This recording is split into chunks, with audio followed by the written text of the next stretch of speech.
Bom dia a todos que nos assistem, buenos dias a todos. Estamos começando o segundo dia de evento, Colóquio Internacional Cooperação Jurídica, que aborda tecnologia, integração energética e relações comerciais entre Brasil e Paraguai. Inicialmente, gostaríamos de parabenizar ao Dr. Richard Geraldo Dias de Oliveira, presidente da Comissão de Relações Internacionais da OAB Santos, ao Dr. Tiago Queiroz, presidente da Comissão de Ciências e Tecnologia da OAB Santos, ao presidente desta mesma seccional, o Dr. Rodrigo Farias Julião, e ao Dr. Vitor Hugo de Freitas, presidente da Comissão de Ciências e Tecnologia da OAB Pinheiros. Parabenizamos ainda a Ordem dos Advogados de São Paulo, em especial a Comissão de Relações Internacionais, presidida pelo Dr. Felipe Maluli. Agradecemos ainda ao Ministério de Relações Exteriores da República do Paraguai e ao Consulado-Geral do Paraguai em São Paulo, que apoiaram este evento para que todos que nos assistem tenham um grande evento. Estamos com os nossos convidados a postos e vamos dar início ao painel Itaipu Binacional e Recursos Energéticos. Itaipu, em Tupi-Guarani, significa a pedra que canta. É a usina hidrelétrica que mais gera energia em todo o mundo. Utiliza o potencial do Rio Paraná, trecho que percorre o próprio estado. A Itaipu Binacional foi criada e regida em igualdade de direitos e obrigações pelo tratado assinado em 26 de abril de 1973 entre a República Federativa do Brasil e a República do Paraguai. A empresa busca atuar em consonância com os padrões internacionais diante da transparência e deliberações consensuais que envolvem brasileiros e paraguaios. A energia de nossos países, gerada pela força das águas, são amigos inseparáveis. Água e energia fazem a dança da harmonia. Aqui temos as ilustres presenças de Dr. Mário Paz Castaim, Dr. Ricardo Rodrigues Silvério e o Dr. Roberto Massaru Watanabe, que farão parte deste painel. E agora passamos a palavra para o nosso último palestrante deste painel, Dr. Roberto Massaru Watanabe. Conhece o Dr. Richard há tanto tempo. O doutor é engenheiro civil pela Escola Politécnica da Universidade de São Paulo, participou em projetos de grandes obras de engenharia do Brasil, como a Rodovia dos Imigrantes, a Companhia Metropolitana de São Paulo, Anel Rodoviário de São Paulo, Sistema Cantareira de Abastecimento de Água, Emissário Submarino de Santos e as hidrelétricas de Jupiá, Ilha Solteira, Água Vermelha, Itaipu e Tucuruí. Foi professor de pós-graduação na Unicamp por mais de 19 anos. Bom dia, doutor. Bom dia, doutor Mário. Bom dia, doutor Ricardo. Bom dia, doutora Ingrid. É uma grande satisfação poder participar desse painel sobre Itaipu e infraestrutura correlatas.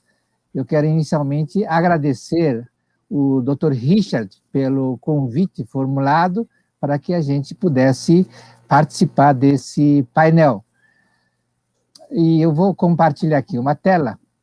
Vamos falar da parte técnica, que envolve todo esse tratado binacional, e a minha parte tem uma série de transparências, né, com dados, com detalhes, com endereço, número de leis, número de normas, e, obviamente, para não tomar o tempo precioso dos participantes, eu tomei o cuidado de gravar um PDF, um arquivo PDF, e esse QR Code, se vocês fotografarem esse QR Code, vocês poderão fazer um download dessa apostila, que tem 96 páginas. Para ganhar tempo, eu não vou me ater a todas as transparências. Itaipu foi, é e vai continuar sendo um marco mundial de união e a harmonia entre dois povos vizinhos. A gente vê por aí povos se degladiando, se matando, guerreando nas fronteiras, e nós aqui damos exemplos ao mundo de uma união perfeita, de trabalho harmônico entre esses dois povos. O que aconteceu em 1974, já faz um bom tempo, o governo brasileiro anuncia que irá construir a maior hidrelétrica do mundo, com capacidade para produzir 12 milhões e 600 mil quilowatts. Inicialmente estava previsto para Itaipu 18 geradores, o que daria um total de 12 milhões e 600 mil quilowatts. Ora, o mundo nem deu bola, o mundo nem ligou, porque o Brasil, desacreditado, endividado, pobre e ainda sob regime da ditadura militar, pela avaliação das entidades mundiais, não tinha a menor chance de conseguir essa façanha de construir a maior hidrelétrica do mundo. Porém, o que aconteceu? 8 anos depois, no ano de 1982, o governo brasileiro, de mãos dadas com o governo paraguaio, inaugura Itaipu, com energia farta, barata e confiável, 24 horas por dia.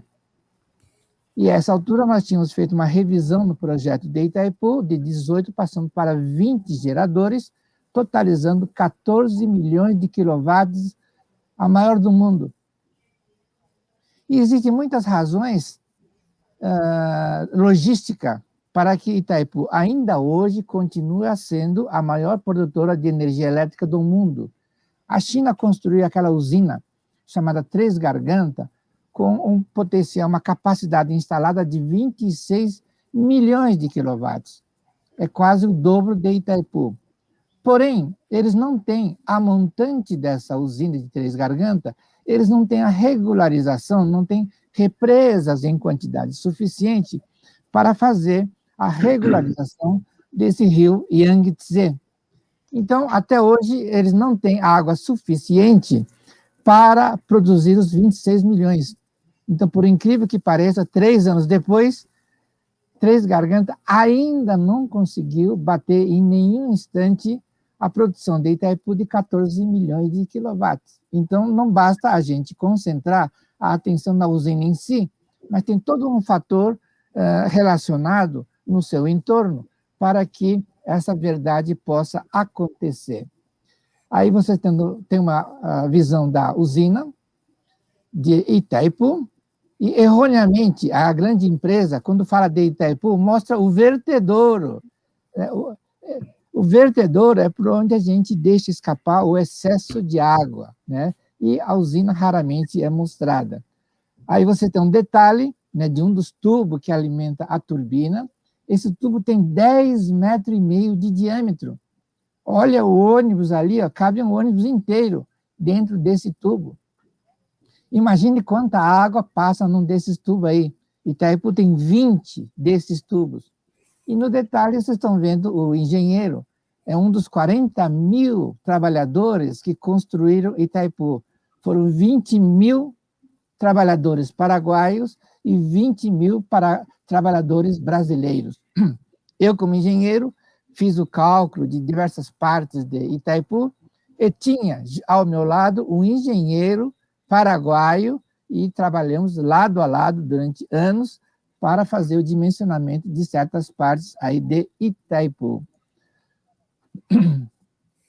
Ora, quando nós inauguramos Itaipu, o mundo acordou e falou, opa, espera aí, está acontecendo alguma coisa. A gente não acreditava que aquele país de terceiro mundo, pobre e sob regime militar, iria se conseguir construir uma usina hidrelétrica desse porte na década de 70.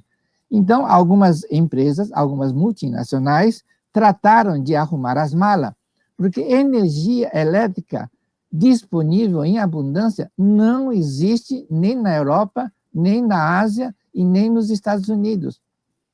Então, algumas empresas grandes trataram de arrumar as malas e já correram para cá.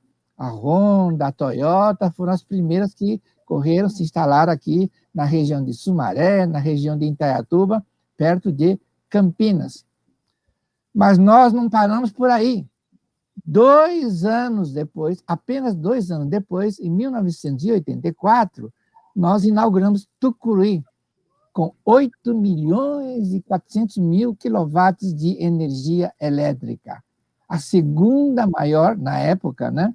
A segunda maior hidrelétrica do mundo. Então, na década de 70, nós tínhamos a primeira maior e a segunda maior hidrelétrica do mundo, produzindo energia a partir de água, sem produção de gases que contribua para o efeito estufa, sem produção de fuligem, sem produção de gás carbônico e sem nenhuma poluição das águas. Tucuruí, por exemplo, tem um vertedouro com uma capacidade de escoamento de 110 mil metros cúbicos por segundo. É a maior obra hidráulica de controle de águas feita no mundo, até hoje. Então, com essa energia elétrica farta e confiável, Paraguai e o Brasil tiveram um grande desenvolvimento. Porque a energia elétrica, vocês sabem, é a base de todo o parque industrial no mundo moderno de hoje. E nós, aproveitando todo esse solo rico que nós temos aí no Mato Grosso do Sul, no norte do Paraguai e também no Mato Grosso, no estado de Mato Grosso, nós desenvolvemos extensas lavouras de grãos, principalmente soja, milho, trigo, arroz, e houve um grande desenvolvimento agrícola e também na pecuária de toda essa região do Paraguai e de Mato Grosso do Sul. Ora, a produção de grãos em larga escala agregou muita tecnologia moderna. Você se lembra que apenas há alguns anos se colhia cana de açúcar na mão. Lembra? Tinha os boias-frias, né? Milhares de boias-frias avançavam, né, na hora da colheita, na época de colheita da cana, eram eles que, na mão, faziam a colheita da cana. E isso rapidamente evoluiu. Hoje não existe mais colheita manual, é tudo mecanizado, tanto na parte de cana-de-açúcar, como também da soja, do trigo, do algodão, tudo está mecanizado.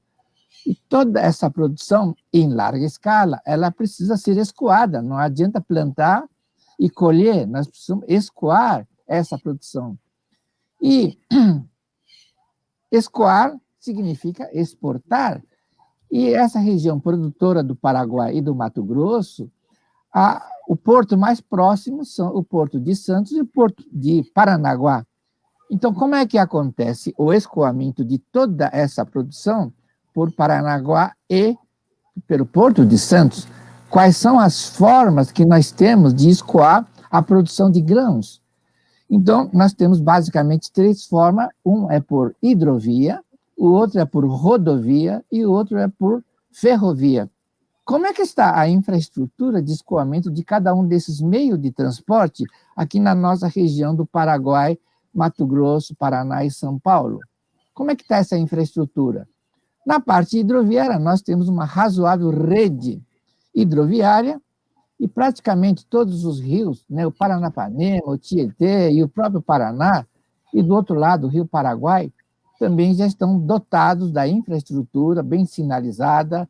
No caso aqui do rio, na navegação Tietê-Paraná, todas as barragens possuem eclusas e estão em perfeita operação. E o único gargalo que nós temos 2 gargalos na parte hidroviária. Um é a eclusa de Itaipu, que até hoje não foi construída, prevista no acordo, no Tratado Binacional, feito com o governo paraguaio e brasileiro, há a previsão da construção de uma eclusa em Itaipu, mas até hoje não foi concluída. Então, esse é um gargalo, porque daria acesso da represa de Itaipu para o Mar del Plata e escoamento lá pela Argentina. E o outro gargalo acontece que a navegação só é possível pelo rio Tietê até Barra Bonita, onde nós temos a eclusa de Barra Bonita.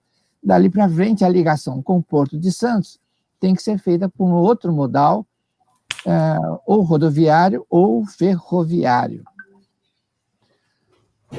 O outro meio de transporte é o ferroviário. Nós temos uma razoável rede ferroviária aqui na região sudeste e sul, porém, o traçado dessas redes é muito antiga, e grande parte do traçado passa por regiões urbanas, com traçado cheio de curva.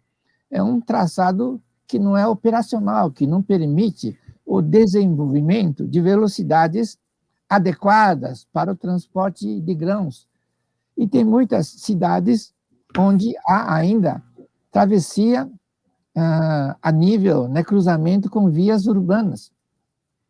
E também, vira e mexe, acontece algum tipo de acidente, algum descarrilamento, e as prefeituras obrigam, né, tem decretos municipais obrigando que os trens de carga trafeguem pela zona urbana com a velocidade máxima de 10 quilômetros por hora. Então, vocês imaginam um carregamento de soja feito aí no Paraguai, aí no Mato Grosso, para chegar no Porto de Santos leva uma eternidade. É capaz de, no meio do caminho, começar a germinar. Planejamento ou de antecipação. É capaz de dar tempo até de germinar e nascer uma nova safra de soja no meio do caminho. Agora, a gente fala muito de Itaipu, dessas usinas, da infraestrutura, mas nós não tratamos dos consumidores. A gente não está preocupado com os consumidores. Quem é que consome toda essa fartura de soja, de trigo, de algodão?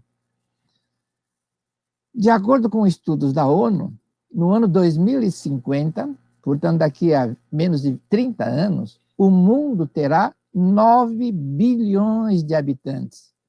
9 bilhões de habitantes. É muita gente nesse mundo pequeno. E, segundo esse estudo da ONU, 60% da população mundial vai estar concentrada no Sudeste Asiático, nessa região, né, no Sudeste da China, na Tailândia, no Vietnã, nas Filipinas, na Indonésia.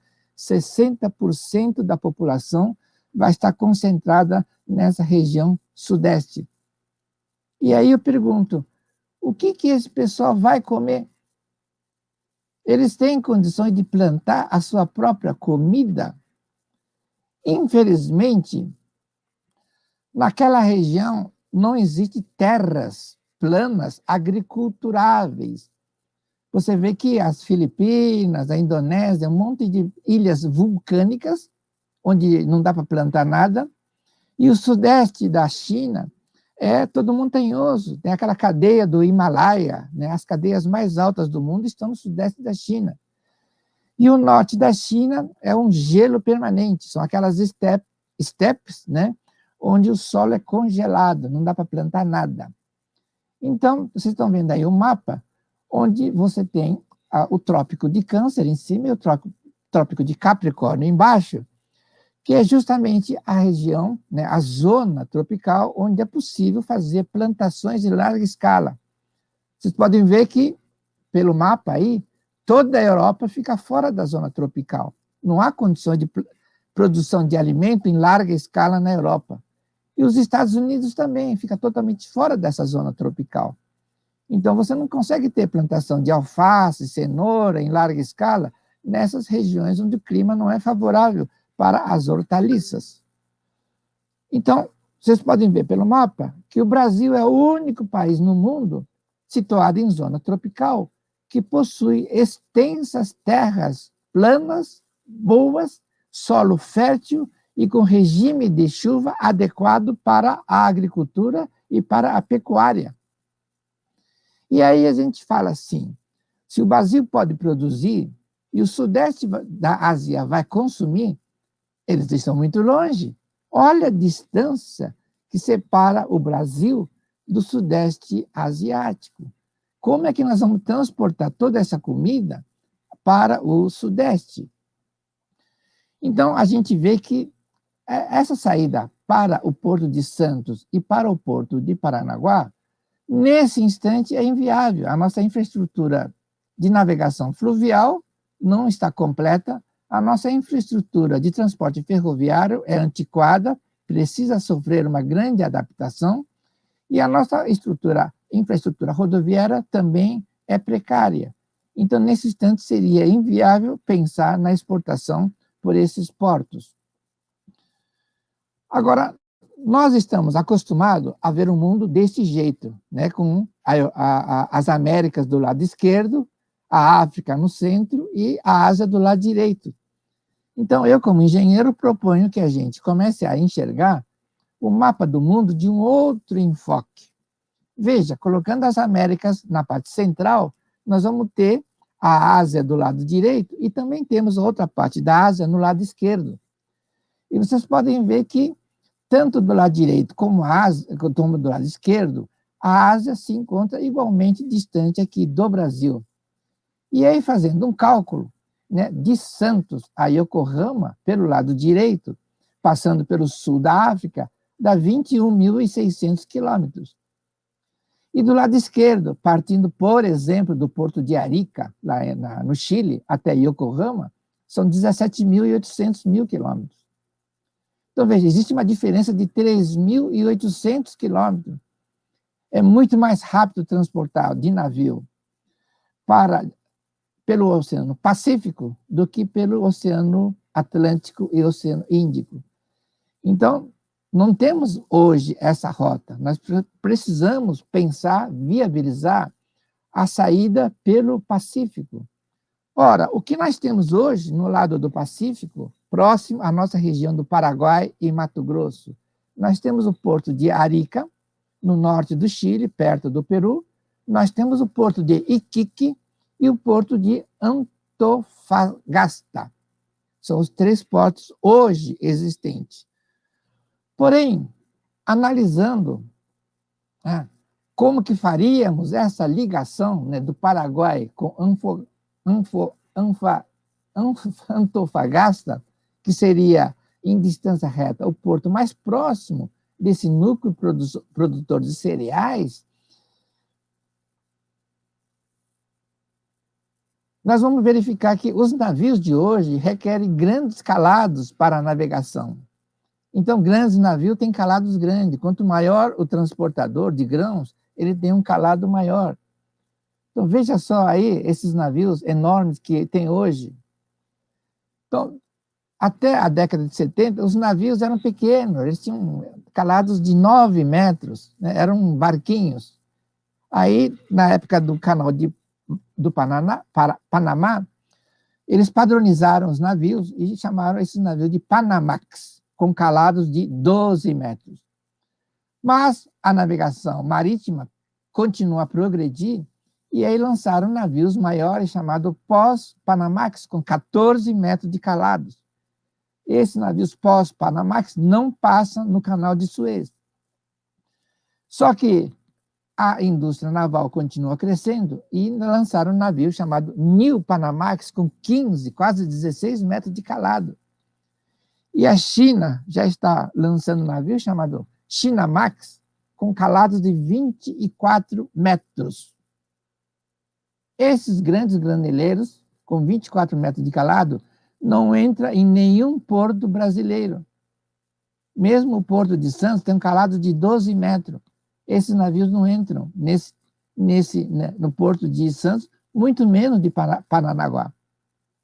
Então, como é que vai ser o futuro da navegação marítima?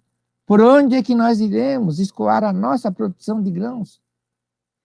O próprio canal de Panamá, que tinha uma profundidade de apenas 12,8 metros, eles criaram um segundo canal, gastaram dinheirão, construíram um segundo canal, tentando fazer um calado de 20 metros de profundidade.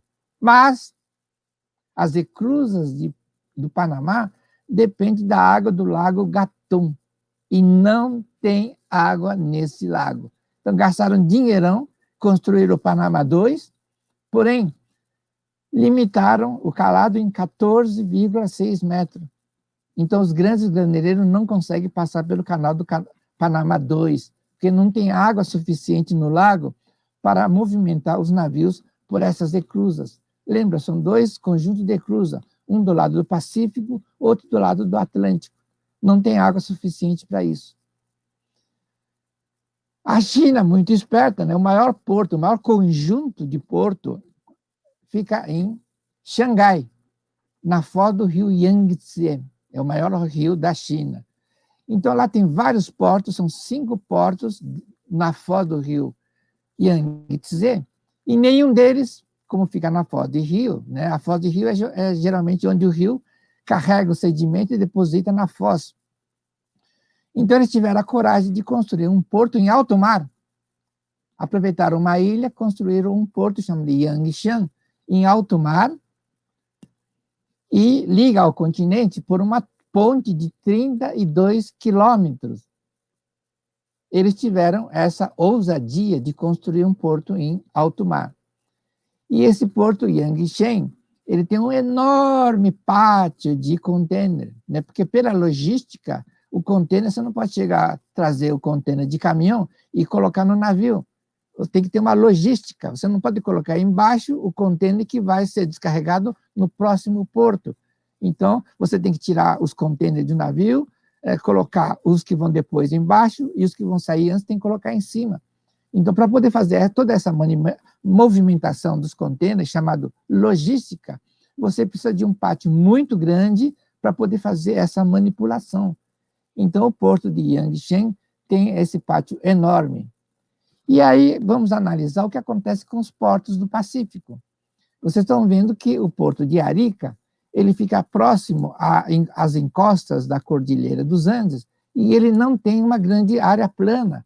Eu não consigo criar um pátio enorme de movimentação de contêineres em Arica. Então, ele não serviria para grande volume de movimentação de contêineres. O porto de Iquique, igualmente, ele fica ali junto às escarpas. Veja, do lado esquerdo, do lado direito, vocês veem essas enormes escarpas que têm quase 1.000 metros de altura. E eu não tenho uma área plana para fazer um pátio de movimentação de contêineres.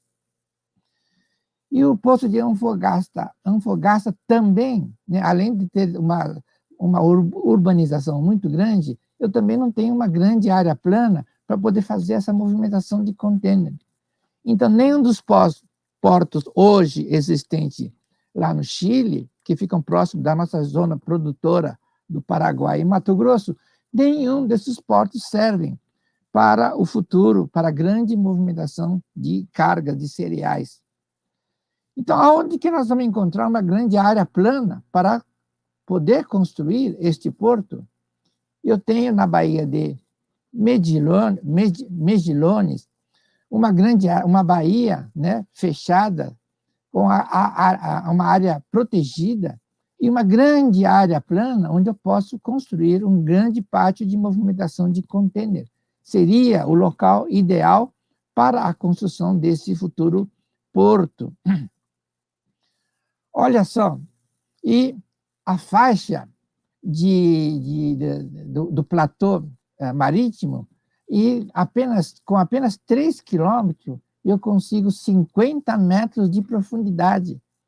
Então, eu posso fazer uma ponte pequena, 3, 4, 5 quilômetros, uma ponte pequena, e construir os novos piers dentro dessa baía, né, capaz de ancorar navios com até 50 metros de calado. Então, se eles quiserem trazer esses Chinamax, esses novos transportadores de contêiner que estão sendo fabricados, tranquilamente eles podem aportar neste novo porto lá no Chile. E como é que eu ligo, né, Dourados, por exemplo, no Mato Grosso do Sul, passando pelo Paraguai, até a Baía de Mejillones? Como é que eu faço essa ligação?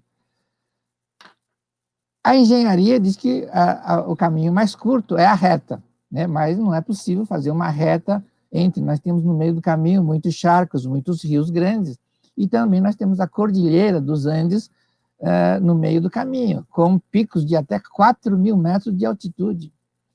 E aí, analisando pelo Google Street, a gente vê que existe um local que fica em São Salvador de Jujuí, é um lugar adequado, onde a gente pode fazer a subida para a Serra dos Andes. É um lugar perfeitamente viável de se construir uma saída né? Mesmo que seja em transporte ferroviário, é tranquilo fazer essa subida por essa região de São Salvador de Jujuí. Só que a gente não pode pensar em transporte ferroviário utilizando essas linhas férreas antigas, né, que foram projetadas, foram inventadas em 1900 e 1800. Então, porque, veja só, um caminhão ele tem uma bitola de 2,50 m. Agora, o trem tem uma bitola de 1,60 m. Ora, não é à toa que todo dia tem um descarrilhamento de trem. Caminhão com 2,50 vive tombando. Agora, imagine um trem, né, com 20, 30, 40 toneladas, com 1,60 m. Ele tem que tombar mesmo. É um milagre se ele não tombar. Ou ele vai a 5 km por hora. Não é possível você dar escoamento de produção com o trem andando a 10 km por hora. Isso é totalmente economicamente inviável. Então, nós temos que pensar num trem, né, num vagão próprio para transporte de contêiner. No mínimo, ele tem que transportar 8 contêineres por vagão. E aí, como é que eu dou estabilidade? Como é que eu evito que esse vagão tombe no meio do caminho? Pelos meus estudos, precisa ter pelo menos 4,80 m de bitola, e não 1,60 m, precisa ter 4,80 m. Aí ele consegue trafegar a 200, 250 km por hora, que é uma velocidade compatível para que os grãos cheguem rapidamente ao porto no Pacífico. Olha só comparativamente como que seria esse novo vagão com 4,80 m de bitola comparado com o vagão atual de 1,60 m. Né? Até o leigo vê que esse vagãozinho de 1,60 m não consegue dar vazão suficiente para encher um navio graneleiro, né, de não sei quantas mil toneladas. Então, nós temos vários desafios a enfrentar pela frente. Além da renegociação desse tratado binacional de Itaipu, que vence em 2023, nós temos outros grandes desafios. Um é a energia elétrica. Porque no campo, mesmo no campo, nós estamos precisando de energia elétrica. Hoje, os tratores estão sendo movidos não mais com motor a diesel, a motor a gasolina. Hoje é motor elétrico. Hoje o mundo está aparelhando a agricultura com tratores elétricos. Nós já fabricamos no Brasil tratores elétricos. Os ônibus, na cidade de Shenzhen, lá na China, tem 16 mil ônibus, todos elétricos. E São Paulo também, aí está o primeiro lote de ônibus elétricos entregues, aí você também vê o viaduto do Chá, com o primeiro lote de ônibus elétrico. Então, daqui 2, 3 anos no máximo, nós vamos ter frota de ônibus elétrico em Fortaleza, em Joinville, em todas as cidades, porque não é possível mais ficar torrando óleo diesel e poluindo o meio ambiente, né? Os ônibus e caminhões são os que mais poluem o meio ambiente. Então, está tendo incentivos muito grandes para transformar todas as frotas em ônibus elétricos. E de onde que vem essa energia elétrica? Né? Então, olha, os ônibus já estão sendo fabricados 100% elétrico. Né? E a BYD, que é uma grande gigante chinesa, que é a maior fabricante de caminhões elétricos do mundo, eles já estão fabricando esses caminhões aqui no Brasil. Então, já tem caminhão totalmente 100% elétrico, fabricado no Brasil pela BYD. E nós vamos precisar de postos de abastecimento de energia elétrica, né? Os postos de abastecimento de gasolina, de álcool, de diesel vão acabar. Nós precisamos ter postos de abastecimento de energia elétrica, né? São muito poucos. Né? E também, hoje se fabrica, né, constrói-se muito prédios, né, com energia painéis fotovoltaicas. O maior fabricante de painéis fotovoltaicos também é essa chinesa BYD, que montaram uma fábrica aqui. E, por exemplo, na rodovia bio-oceânica, né, atravessando aí os Andes, logo, logo nós vamos ver placas como essa, placas dizendo, olha, a 500 metros tem um posto de abastecimento de recarga de energia elétrica. Nós precisamos investir nessa infraestrutura, né? Puxar linha de transmissão e levar energia, né? A cada 100 quilômetros precisamos ter um posto de abastecimento de energia elétrica. Né? Não é possível, no mundo de hoje, né, fazer com que os caminhões, queimando diesel, atravessem os Andes. E aí está a fábrica da BYD em Campinas. Acontece que nós continuamos a investir em usinas hidrelétricas, e nesse período, depois da inauguração de Tucuruí, nós continuamos construindo, e no ano de 2019, ao longo do ano de 2019, inauguramos 3 grandes usinas. A de Santo Antônio, no Rio Madeira, com 3,6 milhões de quilowatts, a usina de Jirau, também no Rio Madeira, perto de Porto Velho, com 3,7 milhões de quilowatts, e também a usina de Belo Monte, com 11 milhões de quilowatts. O total dessas 3 usinas inauguradas em 2019 soma 18 milhões de quilowatts. Só para vocês terem um item de comparação, Itaipu produz 14 milhões e é a maior do mundo. A soma dessas 3 novas dá 18 milhões de quilowatts. Então, nós temos uma abundância, uma fartura de energia elétrica aqui no Brasil. Só que essas 3 usinas, Jirau, Santo Antônio e Belo Monte, estão localizadas na Amazônia. E seria muito difícil transportar essa energia. Seria. Porém, nós já, durante o ano 2020, no ano passado, nós concluímos a construção de 3 grandes linhas de transmissão. Uma vem de Santo Antônio Jirau até Araraquara, em São Paulo, com 2.375 quilômetros em corrente contínua.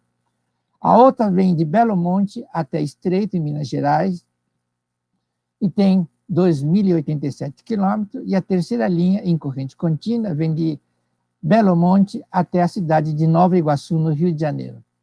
Então, toda essa energia da Amazônia está sendo trazida aqui para os grandes centros consumidores que ficam no Sudeste e Sul brasileiro. E nós temos no Brasil hoje, ali na região Nordeste brasileiro, no Rio Grande do Norte, Ceará, Pernambuco, Paraíba, nós temos o maior parque de usinas eólicas do mundo. É impressionante a quantidade de usinas eólicas. Então, nós temos uma linha de transmissão que pega todas as eólicas lá da região do Ceará, Paraíba, leva até Presidente Dutra, no Maranhão, e nós temos uma outra linha de transmissão que pega todo aquele conjunto de eólicas do Rio Grande do Norte, da Paraíba, Alagoas, Sergipe e Bahia, e transporta via Petrolina, pelo Piauí, até Presidente Dutra. De Presidente Dutra, essa linha vai até Imperatriz, segue por uma linha de transmissão que eu ajudei a construir, de Imperatriz, passando por Marabá até Tucuruí. De Tucuruí há uma interligação com Belo Monte, e essa energia eólica, que é quase 20% na hora de pico, o Nordeste consegue produzir quase 20% da demanda de energia elétrica brasileira. E eles, obviamente, não têm condição de consumir toda essa energia. Então, essa energia, né, via Tucuruí e Belo Monte, vem aqui para o Sudeste. E pelo Sudeste, né, Paraná, Santa Catarina e o Paraguai também têm condições. Nós temos um sistema chamado Sistema Interligado Nacional, onde todas as capitais, todas as usinas brasileiras, tanto as hidrelétricas como as nucleares, as termoelétricas, todas elas estão interligadas no único sistema. Então, nesse instante, a gente está recebendo energia de Itaipu, um pouquinho de Tucuruí, um pouquinho de Belo Monte, um pouquinho das usinas da CESP aqui do estado de São Paulo. É um mix, porque o computador localizado em Brasília, a cada 90 segundos, ele faz um check-up. A cada 90 segundos, ele varre todas as usinas produtoras de energia elétrica e fala onde que é mais barato produzir a energia elétrica. Ah, mas tem chovido pouco aqui no Sudeste, Itaipu está com pouca água, então a energia se torna mais cara. Bom, então vamos produzir. Ah, mas está chovendo muito na Amazônia, então vamos produzir lá em Belo Monte, né? E transporte de lá até cá. Então, com esse sistema interligado, com esse computador do operador nacional que fica em Brasília, é feita a 90 segundos, feita essa redistribuição, e nós temos uma energia o mais barato possível. Com toda essa fartura, todas as indústrias do mundo inteiro estão correndo para cá. Então, a Citroën, que é orgulho da França, né? A Citroën já fechou a fábrica na França, está aqui em Porto Real, no Vale do Rio Paraíba. Olha a fábrica que a Citroën construiu, olha o monstro em Porto Real.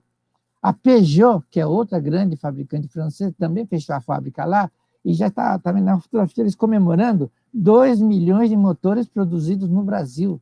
Isso é Peugeot. E a Chery, que é o grande fabricante chinês, também está aqui no Brasil. Construiu uma fábrica de 400 mil metros quadrados em Jacareí. 400 mil metros quadrados em Jacareí. Então, com tudo isso, né, o Paraguai também incrementou as indústrias de apoio às montadoras de veículos. Nós temos hoje grandes fabricantes que fabricam chicote, né, partes, né, da indústria automobilística, que são fabricadas no Paraguai e alimentam as montadoras, a Volkswagen, a General Motors, né, aqui do Brasil. Então, o Paraguai também teve um grande desenvolvimento industrial para alimentar esse parque automotivo. O outro grande desafio, que é, inclusive, né, o que o Dr. Mário, o Dr. Ricardo comentou, são as questões tarifárias. Nós precisamos encontrar um denominador comum de determinar as tarifas de energia elétrica. O Paraguai tem um critério e o Brasil tem um outro critério. Então, aí você tem um mapa mostrando que o país, né, nós temos a energia mais barata, porque a matéria-prima é água. Ninguém compra água, ninguém paga pela água. A água vem de graça do céu. Então, a nossa matéria-prima é de graça. O mundo todo usa energia térmica, que queimam óleo de petróleo. Eles têm que comprar óleo, eles queimam. Custa caro isso. Então, o Brasil nós poderíamos, né, fornecer energia elétrica de graça para determinado segmento, né? Consumidores de baixa renda não precisariam pagar energia elétrica. Entretanto, existe uma taxação de imposto violento. É injusto o que o Brasil faz com a energia elétrica. 50%. Então, se hoje você, na conta de luz, pagou R$200, né, de conta de luz nesse mês, R$110 vai para o governo. 110 vai para o governo. São 51% de tarifação, de impostos em cima disso. Isso é ridículo. Isso é ridículo, gente. E o Paraguai não está cobrando imposto sobre energia elétrica.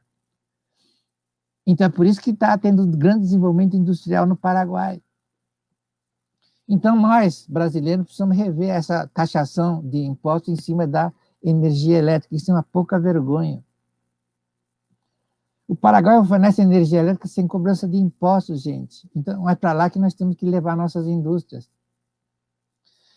E, por último, nós temos as questões aduaneiras. Isso é uma questão muito séria as questões aduaneiras. Imagine um caminhão sai aqui de Dourados, tem que passar por uma fronteira, aduana lá para o Paraguai, e depois do Paraguai tem que passar para o Chile, tem outra aduana lá, gente. É muita aduana no meio do caminho, perde um tempão. Eu não entendo por que precisa ter tantas aduanas no meio do caminho. O Sudeste Asiático acabou de fazer um acordo, eles fizeram um acordo entre países, onde agora há livre comércio, não tem aduana, não tem nada, não tem passaporte, não tem nada disso, entendeu? São esses países que fizeram esse acordo, e aí está aí a fotografia de quando eles fizeram esse acordo. Por que a gente não pode fazer entre esses países envolvidos, Argentina, Paraguai, Brasil e Chile, né, eventualmente também Bolívia e Peru, por que a gente não pode fechar um acordo de livre trânsito sem aduana, gente?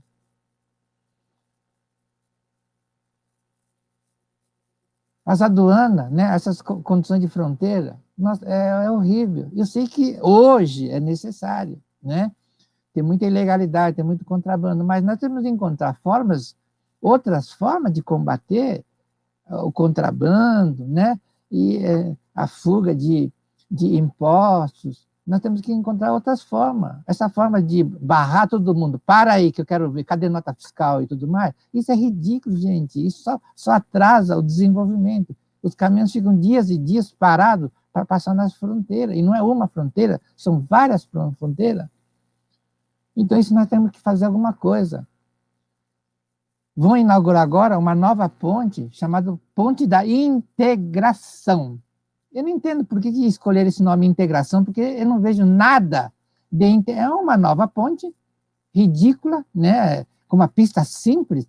Né? No mundo de hoje tinha que ter 2 pistas, separadas por um canteiro central, e ainda trafegar ferrovia também. Não, é uma pista simples, né? E chama de integração, só liga o Brasil com o Paraguai, como a ponte da amizade, só liga. E eles chamam de integração. Mas que raio de integração é essa? Olha, tem a aduana no lado argentino, tem a aduana no Paraguai. Eu vi umas fotografias do projeto dessas aduanas. É um monstro, é um monstro. Para que tudo isso, gente? Por que os caminhões, os milhares de caminhões que vão passar por essa ponte, por que eles têm que ficar parados lá esperando que recebam um carimbo numa mísera nota fiscal, gente? Então, precisamos pensar numa outra forma de evitar o contrabando e a fuga de impostos, gente.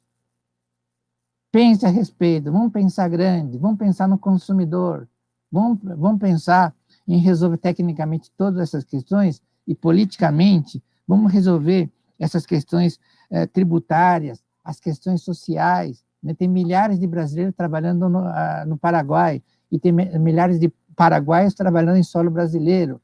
As leis trabalhistas são totalmente diferentes, são muito complicadas.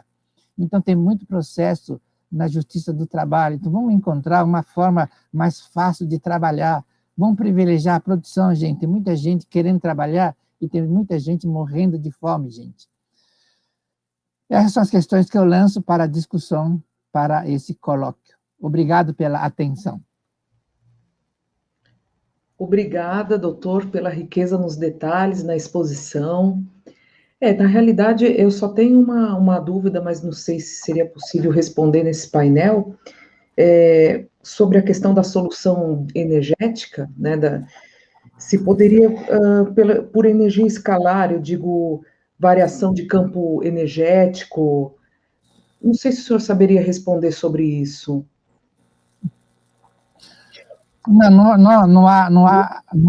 Não existe essa preocupação. Na transmissão da energia elétrica, nós temos duas formas dessa transmissão. Podemos transmitir em energia,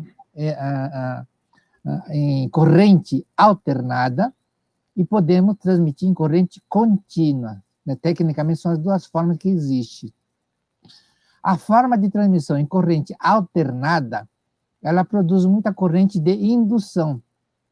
Então, se aquele cabo estiver muito baixo, né, uma linha de transmissão a 500 mil volts, ou 700 mil volts, 750 mil volts, como é de Itaipu até São Roque, em São Paulo, esse cabo tem que ficar a pelo menos 13 metros de altura. Se ficar menos de 13 metros de altura, quando você passa embaixo, o seu cabelo levanta tudo pela indução eletromagnética. Uhum. Então, a corrente alternada produz muita indução e afeta até a plantação, algum vegetal, né, alguma plantação que tem embaixo também. Então, na Amazônia, nós conseguimos resolver essa questão da corrente alternada construindo torres. Né? A ligação de Belo Monte até Manaus é feita com torres com 300 metros de altura. Tá? A linha de Tucuruí para Marabá, que eu ajudei a construir, as torres têm 60 a 70 metros de altura. Agora, de Belo Monte para Manaus, as torres têm 300 metros de altura, vai por cima da selva amazônica. Então, não há efeito, né, da indução eletromagnética, mesmo sendo em corrente alternada. Entretanto, a linha de Girau Santo Antônio até Araraquara, né, e de Belo Monte até Estreito, em Minas Gerais, e Nova Iguaçu, é em corrente contínua. Então, a corrente contínua não produz indução eletromagnética. Então, não tem nenhum efeito nem sobre os animais, nem sobre o ser humano. Não afeta em nada a saúde das pessoas, tá? Então, nós vamos desenvolver. Quem primeiro inventou ou construiu a primeira linha experimental em corrente contínua foi feita de Itaipu até São Roque, né? Uma linha que tem 800 quilômetros, né? Em 600 mil volts, em corrente contínua. É uma linha experimental. O mundo não existia linhas de transmissão de alta tensão em corrente contínua.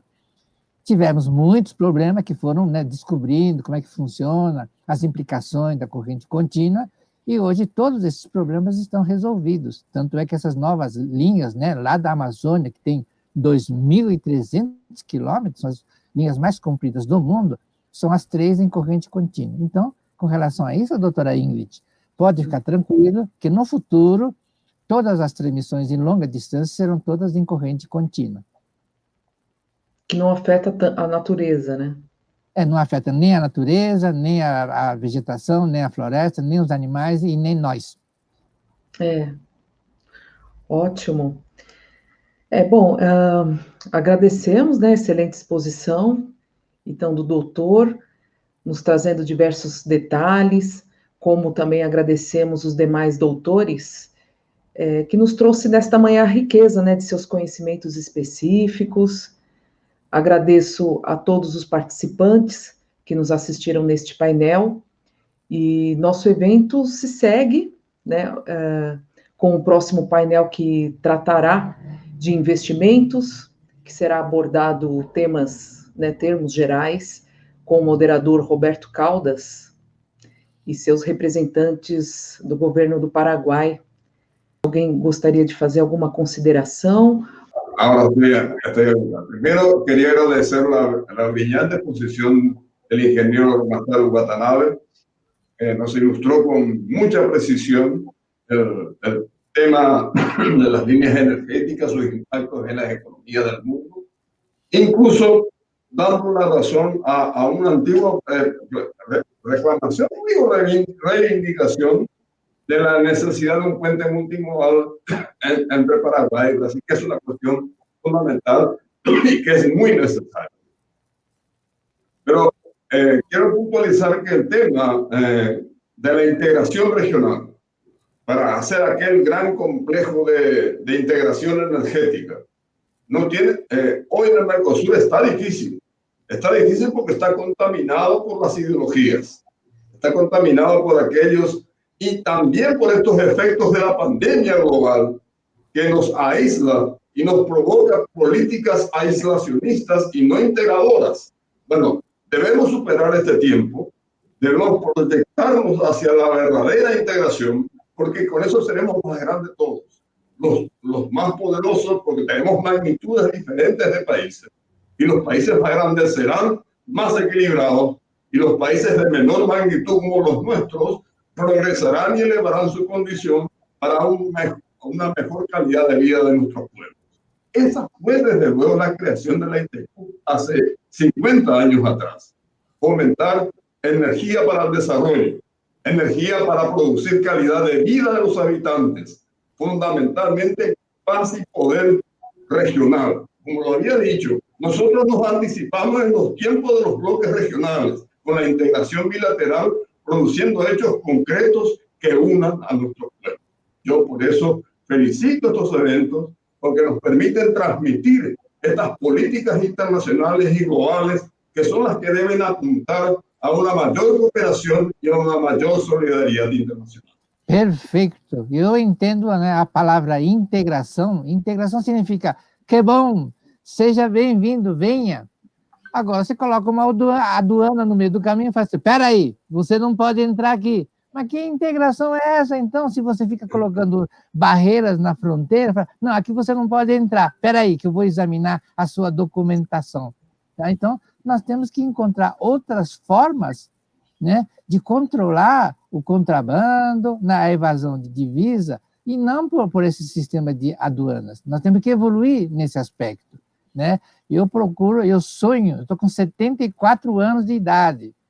Itaipu eu ajudei a construir já faz mais de 50 anos atrás.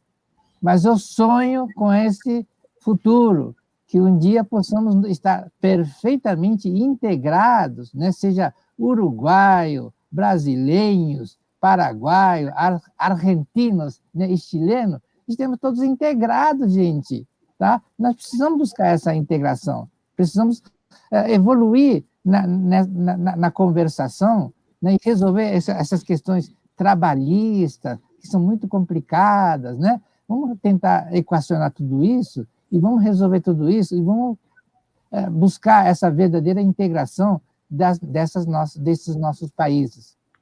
É verdade. Integrar é integrar, não desintegrar, né? Colocando barreiras de diversas ordens, né? Doctor Ricardo Silvero. Sí, quiero felicitar a los organizadores de este evento, también al Consulado Paraguayo ahí en Sao Paulo, a los expositores, aprendí muchísimo de ustedes dos. Podamos, por ejemplo, utilizar solo la exposición de nuestro colega brasileño para un público determinado en Paraguay. Como son temas diferentes, aunque complementarios, es muy posible hacer uso de solamente una de las conferencias, por ejemplo. En mi caso particular, van a estar interesados en conocer esa secuencia de los pasos a dar hacia la revisión del anexo C. Y las reflexiones del doctor Mario Paz Castain, profesor muy conocido acá en Paraguay, sobre la hermenéutica jurídica de los documentos oficiales de la ITIPU binacional como persona jurídica de derecho público internacional. Eso es fundamental para poder desactivar algunos procesos jurídicos trancados en Paraguay. Poder disponer de toda la grabación por un lado, así como de la grabación de la exposición de cada uno por otro lado. Y muchas gracias por todo. Eu só quero lembrar que a minha parte, né, eu gravei todas as transparências na forma de um PDF, coloquei até aí no chat de vocês, né, o endereço, e qualquer pessoa pode fazer um download, está disponível para todo mundo, tá? Ah, ok.